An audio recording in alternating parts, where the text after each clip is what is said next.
I'm here in Washington with Father Robert Sirico, the co-founder and president of the Acton Institute. We're at a Transatlantic Christian Council conference. The Acton Institute was very integral in getting this conference together. Tell us a little bit in terms of why you saw the need for this sort of dialogue. Well, from the inception of the Acton Institute almost 25 years ago, we have had an international and interfaith conception of ourselves and our work. We want to encourage other people and leverage the talents that exist internationally. So this seemed to us to be an opportune time, especially given the fierce debates and confusion that's going on, to gather together a group of very thoughtful people, and the speakers and the participants are really high quality folks. It's really a distinguished gathering to talk about these broad issues in an intelligent way, to frame some of the conversation, and then to move into some practical ways in which we can develop a network that can bring the message of the gospel, the values of the Judeo-Christian heritage, into a comprehensible dialogue with what's happening in the various currents of our societies. One of the speakers this morning talked about the challenge of turning our discussions of religious freedom and some of the moral and sexual identity issues and going beyond that to create a positive vision of human flourishing. Yes. That comes from the application of 2,000 years of Christian social thought.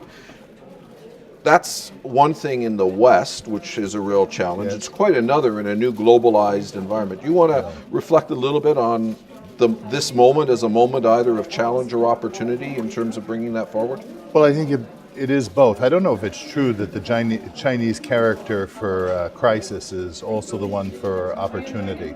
That would be nice if it is true.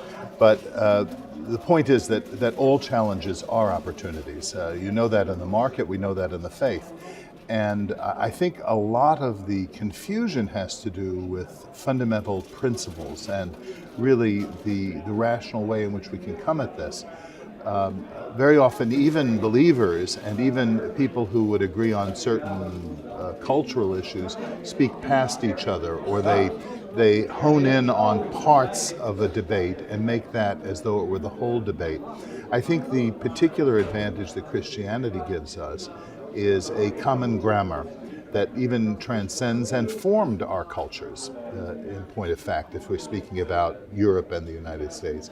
And that common grammar, I think, can give us a greater insight into really what the confusions are, and if we can address that, then we can proceed in a very positive, constructive, and I hope winsome way to recapture those values that have given human flourishing such a place in our civilization.